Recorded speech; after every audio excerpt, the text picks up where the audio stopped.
வணக்கம் நண்பர்களே. மத்திய அரசு ஊழியர்களுக்கு மெகா அப்டேட்.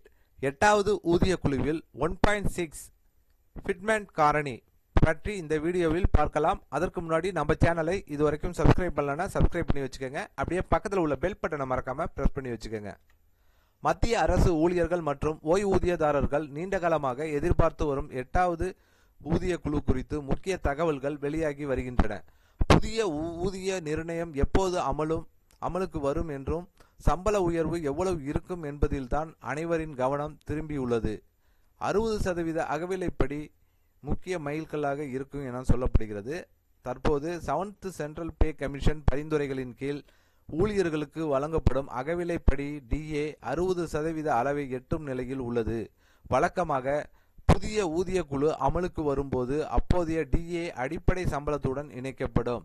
தொழிலாளர் பணியகத்தின் CPI-IW தரவுகளின் அடிப்படையில் 2026 தொடக்கத்தில் DA மேலும் உயரும் என கணிக்கப்படுகிறது. இது 8வது ஊதிய குழுவின் சம்பள கணக்கீட்டில் முக்கிய பாதிப்பை ஏற்படுத்தும்.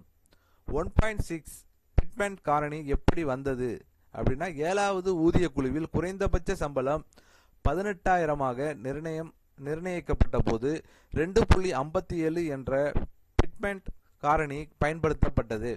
தற்போது 60% DA அடிப்படையில் கணக்கிட்டால் அடிப்படை சம்பளம் 100லிருந்து 160ஆக உயர்ந்திருப்பதாக கருதப்படுகிறது. இதன் அடிப்படையில் குறைந்தபட்ச ஃபிட்மென்ட் காரணி 1.6 ஆக இருக்கலாம் என்ற தர்க்கம் முன்வைக்கப்படுகிறது. ஆனால் ஊழியர் அமைப்புகள் 1.6ஐ விட அதிகமான காரணியை கோருகின்றனர். காரணம் என்னன்னா, 2020-21 கோவிட் காலத்தில் 18 மாத DA நிலுவைத் தொகை வழங்கப்படாதது, தற்போதைய பணவீக்க நிலை, முந்தைய ஊதிய குழுக்களில் ஏற்பட்ட அதிக உயர்வு.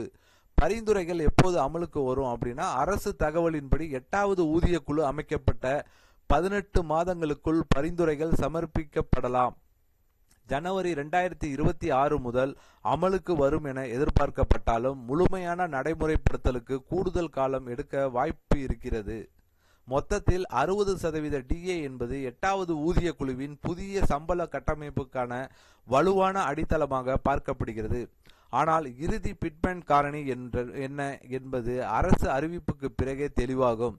அதுவரை 1.6 தான் மேஜிக் நம்பரா அல்லது அதற்கு மேலா என்ற கேள்வி அனைவரும் மத்தியிலும் தொடர்கிறது. ஸோ இந்த 8வது ஊதிய குழுவில் ஃபிட்மென்ட் ஃபேக்டர் 1.6 இருக்குமா இல்லை அதுக்கு மேல் தொடருமா அப்படிங்கிறது தான் எல்லோருடைய எதிர்பார்ப்பாக இருக்குது. ஏன்னா இந்த ஊதிய குழு கமிஷன் ஊதிய குழு 8வது ஊதிய குழுவை மத்திய அரசு உருவாக்கியிருக்காங்க. அவங்க 18 மாதங்களுக்குள்ள பரிந்துரை செய்யும். அதில் என்னென்ன பரிந்துரைகள் இருக்குது அப்படிங்கிறத பொறுத்து தான் மத்திய அரசு பண்ணும். மத்திய அரசு அதை அப்படியே அமல்படுத்துவாங்க. இல்லைன்னா அவங்க எதை நீக்கணும் எதை சேர்க்கணும் அப்படிங்கிறத பார்த்து அவங்க முடிவெடுத்து கண்டிப்பாக 8வது ஊதிய குழுவை அநேகமாக மார்ச் மாதம் அல்லது ஏப்ரல் மாதத்தில் கண்டிப்பாக அறிவிப்பு வெளியாகும் என வட்டாரங்கள் தெரிவிக்கின்றன. கண்டிப்பாக இந்த வீடியோ அரசு ஊழியர்களுக்கு ஒரு பயனுள்ள தகவலாக இருக்கும்னு நினைக்கிறேன்.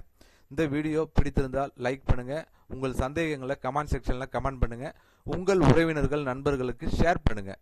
மீண்டும் இது போன்று வேற ஒரு தகவலில் சந்திப்போம்.